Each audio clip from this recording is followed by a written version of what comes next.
आजच्या या आपल्या बारामती तालुका कामगार कृती समितीचे उपस्थित असणारे अध्यक्ष डॉक्टर काय doctor Nanasaheb Thorat, general secretary Gurudev Sarodeji, तसंच भारत फोर्सचे रणजित भोसले, फेरोचे नाना बाबर, ISMTचे कल्याण कदम, बारामती दूध संघाचे पोपट शेंडगे, बाहुलीचे अजिंक्य मांडवरकर, सुयशचे भारत जाधव, बेरी कॅलिमिटचे श्रीकांतजी कदम, योगेशजी ढवळे, यशस्वी टेक्नॉलॉजीचे मनोज सावंत, पियाजो व्हेकलचे सर्व त्यांच्या पियाजो व्हेकलला अजून अध्यक्ष नाही का?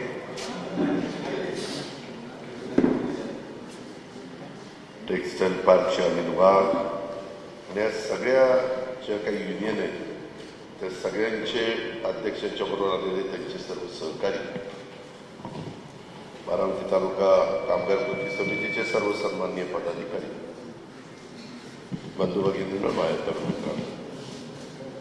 मित्रांनो, तसं बघितलं तर पहिल्यांदाच आपण ही तुमचा लोकप्रतिनिधी या नात्याने वेगवेगळ्या वेळेस तुम्ही भेटायला येतात, सगळं काही होतं, परंतु आज एक वेगळ्या परिस्थितीमध्ये आपण सगळेजण एकत्र आलेलो.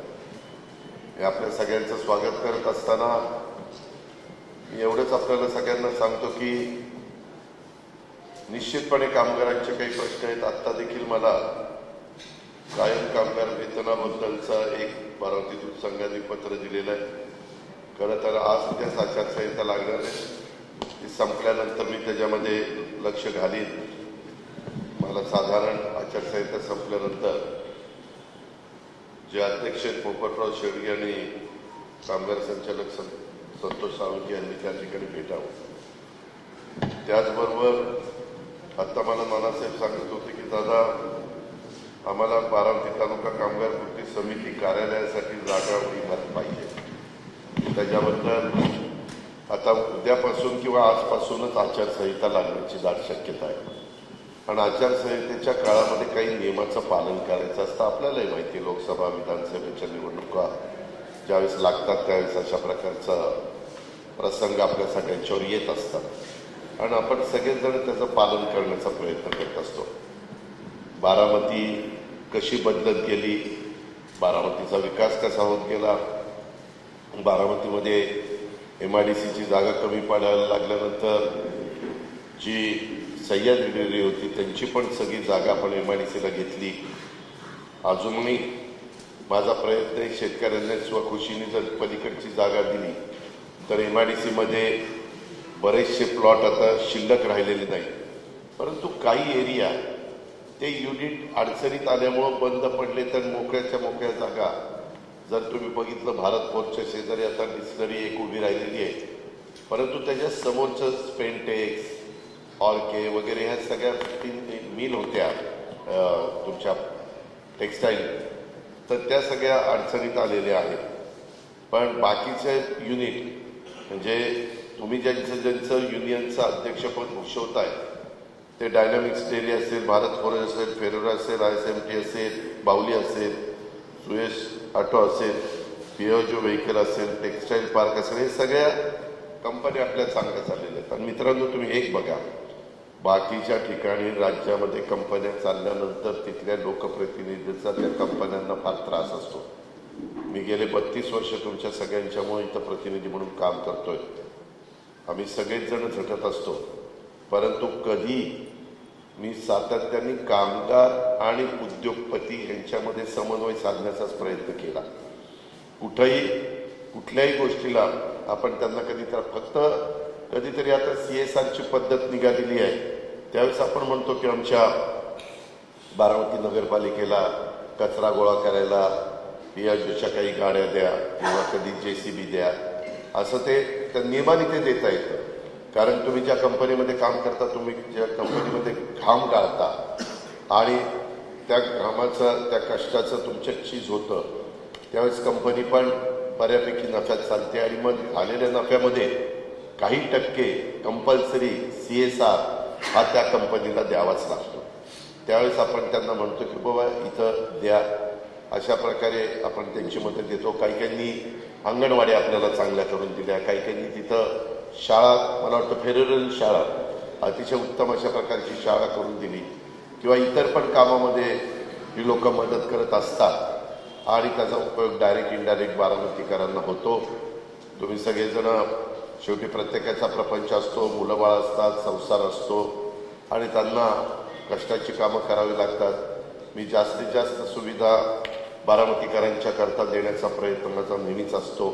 तुम्ही देखील बघताय की सुरुवातीच्या काळात ह्या कंपन्या सुरू झाल्या त्यावेळेसची बारामतीची परिस्थिती आणि आता दिवसेंदिवस बारामती परिसर जो बदलत चाललेला आहे.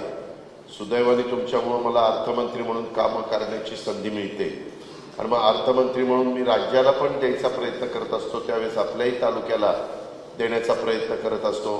आणि त्याच्यातनं बारकाईनं, म्हणजे आज तुम्हाला माहितीच आहे, माझी सकाळी सुरुवातच 6ला होते. 6ला ती कामं आम्ही बघत असतो आणि व्यवस्थित आहेत का, चांगलं आहे का, त्याचा डायरेक्ट इनडायरेक्ट फायदा हा प्रत्येकाला होतो. चांगल्या चांगल्या प्रकारचे मॉल आलेले आहेत, चांगल्या प्रकारचे ब्रँड आलेले आहेत, चांगल्या प्रकारचे रेस्टॉरंट झालेले आहेत, चांगल्या प्रकारचे वेगवेगळे हॉटेल्स झालेली आहेत. आणि हे जरी नवीन झालं तर त्याच्यात पण कामगार बऱ्यापैकी लागतात. ज्वेलरीची, सोन्या चांदीची दुकानं वेगवेगळ्या नावाजलेल्या कंपन्यांची आलेली आहेत. अशा पद्धतीनं ह्या सगळ्या गोष्टी होत आहेत. तुम्हाला पण इतर काही सुविधा, मी आता लवकरच इथे एक हॉस्पिटल करतोय, ते 5 एकर जागा काहीतरी MIDCला द्यायला सांगितलेली आहे. हा ते मला ती वाढवायचं होतं. धनंजय त्या दिवशी म्हणला की दादा हे 5 एकर नको, जरा जास्त बेडचं करा. मग आम्ही बसलो, मग ते म्हणाले की मग मी उदय सामंत आपले उद्योगमंत्री, त्यांना विनंती केली की 8 एकर दिली तर आम्हाला दुप्पट करता येईल, म्हणजे कॅपॅसिटी आपली बेडची वाढवता येईल. अशा प्रकारे आपण ह्या सगळ्या गोष्टी करतोय. अजून पण काही मला इथं सांगितलं की जागा द्या, त्याच्याहीबद्दल मी संबंधितांना बोलीन, कारण उद्यापासून आचारसंहिता सुरू होणार आहे. पण माझा असा नाही, मी शब्दाचा पक्का आहे. तर उद्याच्याला निवडणुकीच्या निमित्तानं दादा सांगतात हे करू ते करू, परंतु त्याचं मी कधीच वागलेलो नाही आहे. आपण नेहमी मला साथ दिली, वडीलधाऱ्यांनी आशीर्वाद दिले आणि त्याच्यावर मलाही कामाचा हुरूप आला आणि मी काम करत राहिलो. पुढंही मी काम करत राहणार आहे. परंतु माझी तुम्हाला सगळ्यांना विनंती आहे की नजीकच्या काळामध्ये लोकसभेच्या निवडणुका ह्या जाहीर होणार आहेत आणि त्याच्यामध्ये आम्ही आता महायुतीच्या सरकारमध्ये काम करतोय. कामगारांच्या करता खूप वेगवेगळ्या प्रकारच्या योजना आहेत. कामगार मंत्री आमचे सुरेश खाडे आहेत. आपण कुठेही जास्त करून संप होऊन देत नाही कुठल्या युनिटमध्ये.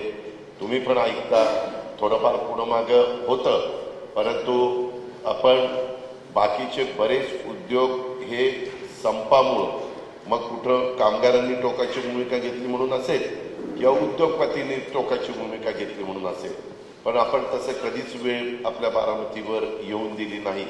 जास्तीत जास्त सकारात्मक असा मार्ग निघे. जर कंपनीला फायदा चांगला होत असेल तर कामगारांना पण त्याच्यातनं मोबदला मिळाला पाहिजे. आणि कंपनी जर अडचणीत आली असेल तर कधी कधी आपल्या कामगारांनी पण थोडंसं समजून घेण्याचं काम आजपर्यंत केलेलं आहे. मधलं उदाहरण द्यायचं म्हटलं तर करोनाच्या काळातलंच तुम्हाला नानासाहेब उदाहरण देता येईल. त्यावेळेस आपल्याला खूप अडचणीला सामोरं जावं लागलं. युनिट बंद पडली, 3 शिफ्टमध्ये 1 शिफ्टवर आलं, काही काही तर कायमची बंद पडली, अशा गोष्टी आल्या. परंतु त्याच्यातनं नवीन नवीन आपण निर्णय घेतले आणि ह्या सगळ्या गोष्टी पुढे गेल्या. त्यावेळेस पहिल्यांदा बारामतीकरांच्यावर जरा वेगळा प्रसंग ओढवला, ह्याच्या आधी कधी ओढवला नव्हता. परंतु काही गोष्टीचा नाईलाज असतो. आम्ही पण सगळ्यांचा आदरच करणारी माणसं आहोत. मला कुणावर टीका टिप्पणी करण्याचं काही कारण नाही. माझी तुम्हाला विनंती आहे की उद्याच्या काळामध्ये आम्ही महायुतीचे उमेदवार म्हणून देखील एका उमेदवार उभा करणार आहे. बाकी सगळे आम्ही मिळून तो उमेदवार, अजून आमचे जागा वाटप झाले नसल्यामुळे आम्ही अजून नाव जाहीर करत नाही. परंतु तुम्ही मला आजपर्यंत साथ दिलेली आहे, तशाच प्रकारची साथ तुम्ही लोकसभेच्या पण निवडणुकीच्या निमित्तानं द्यावी. त्याचं कारण असं आहे की मी आता तुमच्यामुळं सरकारमध्ये असल्यामुळं मी महाराष्ट्र राज्याच्या बऱ्याच योजना महाराष्ट्राला देऊ शकतो, तसं बारामतीला पण देऊ शकतो. पण सेंट्रल म्हणजे भारताचं जे सरकार असतं, भारत सरकार ज्याला आपण म्हणतो, हे मी आहे ते महाराष्ट्र सरकार, जे संपूर्ण देशाचं भारत सरकार, त्या भारत सरकारच्या काही योजना, त्यांचे मोठे मोठे प्रकल्प असतात, मोठ्या मोठ्या गोष्टी असतात. आता काल का परवा बारामती फलटणचं पंतप्रधानांनी ऑनलाईन शुभारंभ केला. आता रेल्वेची पण आपण ती सोय करतोय. मी काल विमानाने आलो, विमानतळाच्या धावपट्टीच्या बद्दल पण काही सुधारणा करण्याचा माझा प्रयत्न चालू आहे. आपली अडचण काय झाली, एका बाजूला रेल्वेचं लाईन रूट आणि त्या बाजूला गोजूबाईपर्यंत मी गेलो, म्हणजे धावपट्टी, परंतु ते अजून 1-1.5 किलोमीटर पुढे जायला पाहिजे. तिथं नेमका खड्डा आला आणि मध्ये काही खड्डा मी बुजून काही प्रमाणात वाढवलं. त्याच्यावर पायलट ट्रेनिंग वगैरे ह्या गोष्टी आपल्याकडे होतात, परंतु ती जागा जर आणखीन व्यवस्थित आपल्याला मिळाली असती, एका म्हणजे दोन्ही कचाट्यात पण सापडलो तर आपल्याला इथं मोठ्या प्रमाणावर विमानं पार्किंगला आली असती. आज मुंबईमध्ये विमानाला पार्किंगला जागा नाही. बऱ्याच उद्योगपती त्यांची विमानं तिथं उतरवतात आणि मग शेजारच्या कुठल्या तरी राज्यामध्ये पार्किंगला त्यांची विमानं जातात. किंवा पुण्याचं विमानतळ हे संरक्षण मंत्रालयाचं आहे. विमानाची सोय झाली तर मोठे मोठे उद्योगपती, त्यांचं कसं असतं, सकाळी विमान केलं, गेले, त्यांची कामं केली, संध्याकाळी. आता भारत फोर्सचे हेलिकॉप्टरनीच येत असतात, तिथे हेलिपॅड आहे आणि ते येऊन अमित कल्याणी असतील किंवा बाबासाहेब कल्याणी असतील, हे सगळे तशा पद्धतीनं काम करत असतात. पूर्वी डायनामिक्स पण गोयंकाचे ज्यावेळेस शेअर जास्त होते त्यावेळेस ते पण बऱ्याचदा हेलिकॉप्टरने यायचे जायचे. सोय चांगली झाली पाहिजे. मी तुमच्या बारामतीला आपल्या रस्त्याची सोय खूप चांगली केलेली. तुम्ही जर बघितलं तर आता पालखी मार्ग, भिगवण रोड पण कॉन्क्रीटचा, आतले पण रस्ते मी सतत, आता एक रस्ता घेतलाय डायनामिक्स पासून भारत फोर्सचा तो चौक आहे तिथपर्यंत. अशा काही सुधारणा करण्याचा माझा प्रयत्न आहे. काही छोटे युनिट पण आपले चांगले चाललेले आहेत. शेवटी हे कष्टाचं काम आहे. तुम्ही जसं कष्ट घेता तसे तुम्ही ज्या कंपनीत काम करता त्या उद्योगपतीने पण कष्ट घेतले तर त्याचा जास्त रिझल्ट चांगले मिळू शकतात.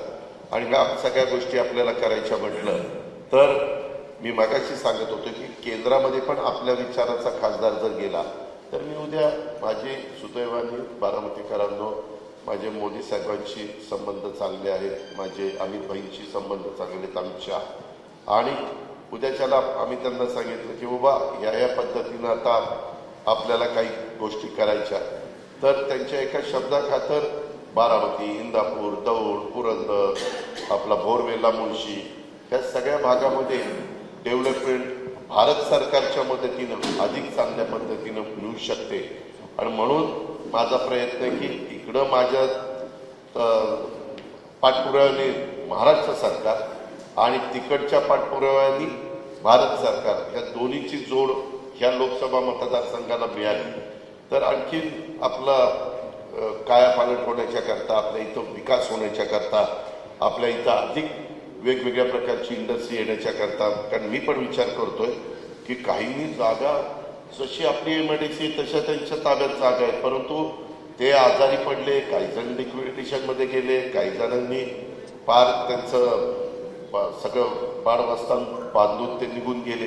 पण त्या जागा काही वर्षाच्या नंतर दुसऱ्याही कुठल्या तरी उद्योगपतीला दिले पाहिजे. आता बरेच उद्योगपती म्हणतात की दादा आम्हाला जागा त्या ठिकाणी द्या, तर जागा नुसत्या पडल्यात आणि एमआयडीसी सांगते नाही आता आमच्याकडे जागा शिल्लक नाही. आता पलीकडे पुन्हा ती जागा शिल्लक आहे, तिथं आपण एक स्टेडियम करतोय चांगलं. बारामतीत काय झालं, बारामतीला स्टेडियमला जागाच नाही. तर आधी स्टेडियम मी करत होतो, तो फ्लायओव्हर आलाय ना ते पालखी मार्गाचा, तर तिथं पण फ्लायओव्हर गेल्यामुळं त्या जागेचे झाले 2 तुकडे, इकडं निम्मन इकडं निम्मन. आता पलीकड मात्र 20 एकर जागेला एक मी रिझर्वेशन केलं. माझं इंडस्ट्री डिपार्टमेंटच्या सीईओ आणि ह्यांच्याशी पण बोलणं झालं. कारण उद्याच्याला तुम्ही कष्ट घेत असताना तुम्हाला पण ज्याला खेळाची आवड असेल, ज्याला प्रॅक्टिस करायची असेल, तुमच्या मुलांना काही त्या कशामध्ये ते तरपेच असतील, तर तिथे एक चांगल्या पद्धतीनं क्रीडा संकुलन करण्याचा माझा मानस आहे. ती 20 एकर जागा मी तिथं रिझर्व करून ठेवलेली आहे. हे पण मला तुम्हाला सांगायचं आहे. आता बाकीच्या पण ज्या काही गोष्टी आहेत तुम्ही लक्षात आणून दिलं की हॉस्पिटलचं पण आता काम आपण सुरू करतोय. इतरही बाबतीमध्ये कामगारांच्या संदर्भातली वेगवेगळी धोरणं आम्ही राबवण्याचा प्रयत्न करतोय. आणि कधी कधी असं सांगितलं जातं की बाबा हे कामगार विरोधी आहे, हे सरकार असं आहे तसं आहे. असं अजिबात नाही. कामगार मित्रांनो, लीडरचे जे लीडर आहेत, युनियनचे अध्यक्ष पदाधिकारी, आता सगळ्यांना मला सांगायचं आहे, कुठलंही सरकार असलं तर हे सगळ्यांना बरोबर घेऊन जावं लागतं. आत्ता मला आशा वर्कर्स भेटल्या, त्यांची खूप दिवसाची मागणी होती, त्यांना आपण काही मानधन वाढवलं. पोलीस पाटलांची बरेच दिवसाची मागणी होती, त्यांना आम्ही काल मानधन वाढवलं. त्याच्यामध्ये आमच्या अंगणवाडीच्या भगिनींची काही मागणी होती, त्यांना त्या ठिकाणी आम्ही मदत केली. आमच्या आशा वर्कर्सच्या वर काहीतरी काय होतं प्रवर्तन, त्या प्रत्येक तालुक्याला 2-2 असतात, त्यांचं काम राहून गेलं होतं, त्याच्याबद्दलच्या सूचना आत्ता दिल्या की बाबा तेही आपल्याला करायचं आहे. त्या पद्धतीनं आपण माझ्या डोक्यात आहे. म्हणजे मी तुम्हाला सांगतो, परवा काय झालं, पंतप्रधानांच्या बरोबर आम्ही सोलापूरला एक चांगला कार्यक्रम घेतला, 30,000 गंग वाटपाचा चाव्या देण्याचा कार्यक्रम. पण आज पण मी करणार आहे, आम्हाला जरा उशीर झाला, पण तिथं कारण प्रत्येकाचं स्वप्न असतं आपलं प्रपंच. तुमच्या मुलांना मुलींना दर्जेदार शिक्षण मिळण्याच्या करता सगळ्या प्रकारची सोय आपण केलेली आहे. मेडिकल कॉलेजला 1000 कोटी रुपये खर्च येतो म्हणून शासनाच्या वतीनं आपण मेडिकल कॉलेज काढलेलं आहे. आयुर्वेदिक कॉलेजचं काम आहे, तिथं 250-300 कोटीचं काम होईल, पण तो सगळा कॅम्पस पूर्ण व्हायला तिथं 500 कोटी रुपये लागणार आहे. म्हणजे वेगवेगळ्या भागात वेगवेगळ्या गोष्टी करण्याचा आणि त्याचा डायरेक्ट इनडायरेक्ट फायदा सर्वांना कसा होईल, हाच माझा सातत्याने प्रयत्न चाललेला आहे. आपल्या बारामतीत ग्रीनरी राहिली पाहिजे, आपल्या बारामतीमध्ये झाडं मोठ्या प्रमाणावर लागली पाहिजे, असा सगळा प्रयत्न आहे. आणि सुरक्षित तुम्हाला वाटलं पाहिजे. म्हणजे काही ठिकाणी बघा, दादागिरी असती, गुंडगिरी असती, कोयता गँग असती, फलानी गँग असती, तसल्या अजिबात लाड मी कोणाची करत नाही. म्हणजे आपल्या जवळच्याची मुलं जरी चुकली तर हा चुकला त्याला शासन झालं पाहिजे, अशा प्रकारचं. किंवा आता पोलीस दलाच्या बाबतीमध्ये पण आपण इतक्या सुविधा दिल्या. तुम्ही किती लोकांनी आपलं बस स्थानक बघितलं मला माहिती नाही, तुपेजी, परंतु एकदा जावा बस स्थानक असं होऊ शकतं. म्हणजे त्या दिवशी CM आणि DCM पण मला म्हणले हे असं झालं तिथं, हे असं कारण आम्हाला ते त्यांना वेळ नव्हता. कारण त्या दिवशी छत्रपती संभाजी महाराजांच्या पण स्मारकाचं भूमिपूजन होतं, क्रांतीवीर लवजी वस्ताद साळवींचं पण होतं, त्याच्यावर त्यांना ते नीट बघता आलं नाही. पण खूप करताना मी त्याच्यात इतका भाग घेऊन ते चांगलं करतो. आता हा हॉल ज्यावेळेस मी सहयोगचा बांधला त्यावेळेस नंतर जरा तो मला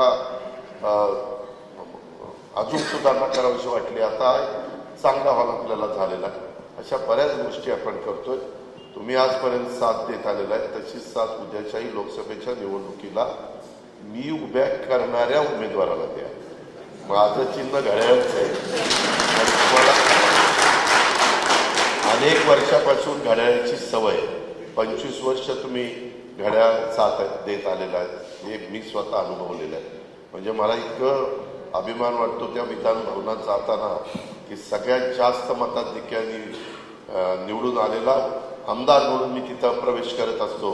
त्यावेळेस सगळी बारामती माझ्या समोरच्या या पद्धतीनं आपण एक परिवार म्हणून एकमेकाला आधार देतो.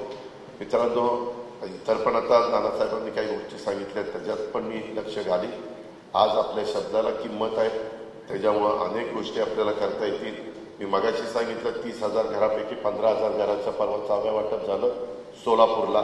अजून 15,000चं काम चाललेलं आहे. आपण थोडासा एखादा असा प्लॉट बघू किंवा तिथं अशा प्रकारच्या वसती मी प्रांताला पण सांगेन या चर्चा इथं संपल्यानंतर कुठं गायरान वगैरे असेल तर त्याच्यामध्ये एक चांगल्या पद्धतीनं वसाहत, कामगार वसाहत म्हणून त्याच्यामध्ये आपल्याला करता येईल. आणि या प्रकारे आता त्याला केंद्र सरकार मदत करतं, त्याला राज्य सरकार मदत करतं, त्याला तुमच्या कंपन्या जर चांगल्या असल्या तर कमी व्याजाने ते पण तुम्हाला कर्ज उपलब्ध करून देतात. त्याला हप्ते 20-20 वर्षाचे असतात, त्याला व्याजाचा दर 7-8% असतो. अशाच नाही CSR वेगळं, CSR म्हणतो एवढी घरं बांधायचं, पण ह्या सगळ्या गोष्टी असतात. आणि त्याच्यात काही जर कमी पडलं तर ते नगरपालिकेच्या हद्दीत असेल तर नगरपालिकेकडनं ड्रेनेज, रस्ते, लाईट, पाणी ह्या सगळ्या गोष्टी आपण करत असतो. अशा पद्धतीनं करू. माझी तुम्हाला विनंती आहे की जसे जसे निवडणूक जवळ येईल तसं तसं कदाचित तुमच्यावर वेगवेगळ्या प्रकारे दबाव पण येण्याची शक्यता नाकारता येत नाही. मी इतके वर्ष राजकारण केलेलं मी कधी कुणावर दबाव आणलेला नाही. मी जरा स्वभावाने कडक आहे. लोक दादा विचार करून येतात दास कसा मुळे बाबाचा कोणाला माहिती. आणि पण तो कडकपणा मी बारामतीच्या सर्वांगीण विकासाच्या करता वापरतो. मी वैयक्तिक माझ्या स्वतःच्या स्वार्थाकरता कधीही त्याचा उपयोग केलेला नाही आणि करणार पण नाही. आणि ह्या पद्धतीनं मी परवा पण सांगितलं ते रोजगार महारोजगार मेळावा जो आपण घेतला त्यामध्ये देखील बऱ्याच कंपन्या पुढे आल्या. बऱ्याच मुलांना त्याच्यातनं रोजगार मिळाला. मला बीव्हीजी पण भेटले होते कुंदन गायकवाड. तो म्हणला दादा मी पण त्याची पण कंपनी हाऊस कीपिंग आणि वेगवेगळ्या गोष्टी आहेत. ते म्हणले दादा मी पण तिथं तुमच्यातली मुलं मुली जास्त घेतो. माझ्या परीनं माझ्या सगळ्या असणाऱ्या आजपर्यंतच्या ओळखीचा जो काही फायदा मला करून देता येईल तो करण्याच्या करता मी कुठं कमी पडणार नाही. आणि त्याच्यामध्ये माझ्या जोडीला खासदार पण त्या ठिकाणी आपल्या विचाराचा असला तर रेल्वेची कामं बाकीची म्हणजे केंद्र सरकारच्या अखत्यारीतली कामं हे पण आपल्याला चांगल्या पद्धतीनं त्या ठिकाणी करता येतील. हे मी कुठंतरी तुम्हाला स्वप्न दाखवतो असं नानासाहेब अजिबात समजू नका. या पद्धतीनं आपण पुढं जाऊया. अजून खूप काही गोष्टी आपल्याला सगळ्यांना करायच्या आणि त्या करण्याच्या करता मी आणि माझी सगळी टीम हे सगळे माझे राष्ट्रवादीचे पदाधिकारी सगळे सहकारी आणि माझ्या अधिकाऱ्यांचे पण संबंध चांगले आहेत. मी अधिकाऱ्यांना एखादं काम सांगितलं तर सहसा अधिकारी काम होण्यासारखं असेल तर नाही म्हणू शकत नाही. अगदीच नियमातच बसत नसेल तर त्याला माझाही नाही लागेल. या प्रकारे आपण पुढं जाण्याचं काम त्या ठिकाणी करू. आणि तुमचं जे काही इथनं पुढं पण नानासाहेबांनी आणि त्यांच्या सगळ्या सहकाऱ्यांनी वेगवेगळ्या कामाच्या बद्दल तसं मध्ये मला धनंजयनी सांगितलं. मध्ये सूर्यवंशी पण मला म्हणले की दादा तुम्हाला येता येत नाही तर उदय सामंतांना पाठवा. मध्ये मला वाटतं उदय येऊन गेला. त्याच्यामध्ये पण त्यांनी पॉझिटिव्ह तुम्हाला सगळं सांगितलेलं आहे. तशा प्रकारे मी पण तुम्हाला मदत करत राहील.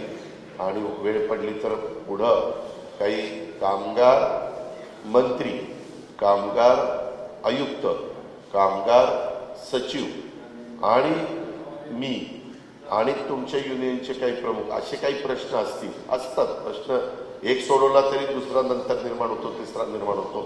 अशा पद्धतीने आपण सोडू. फक्त माझी पुन्हा मी काही साधू संत नाही आहे. मी ताकाला जायचं आणि गाडव्या लपवायचं असा माझा काही स्वभाव नाही. माझाही तुमच्याकडे स्वार्थ आहे. ती म्हणजे लोकसभेच्या निवडणुकीला न डगमगता तुम्ही सगळ्यांनी जसं विधानसभेला माझ्या पाठीशी उभं राहता त्यावेळेस लोकसभेला पण पाठीशी उभं राहा. मी तुम्हाला पुन्हा सांगतो बारामतीचा विकास माझ्याशिवाय कुणीही करू शकत नाही. काही म्हणा प्रत्येकाचा काळ असतो. आता तुके समोर बसले त्यांचा उमेदीचा काळ आणि नंतरचा काळ फरकच पडतो. त्यावेळेस वेगवेगळ्या लोकांना संधी त्या ठिकाणी मिळाली पाहिजे. त्या प्रकारे तुम्ही मला साथ द्या आणि त्याच्यातून आपल्या परिसराचं आपल्या एकंदरीत लोकसभा मतदारसंघाचं त्याच्यातनं महाराष्ट्राचं पण कसं म्हणजे माझं स्वप्न कसं भलं होईल त्याबद्दलचा प्रयत्न आपण करू.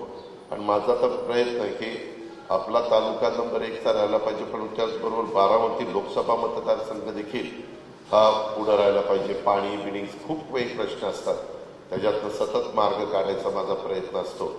आणि ह्या पद्धतीनं आपण पुढं जाऊया हीच सूचना हीच विनंती हीच अपेक्षा मी नानासाहेब आणि त्यांच्या सगळ्या वेगवेगळ्या युनियन आहेत त्या युनियनच्या अध्यक्षांना त्यांच्या सहकाऱ्यांना त्यांच्या पदाधिकाऱ्यांना या निमित्तानं करतो आणि माझे दोन शब्द संपवतो.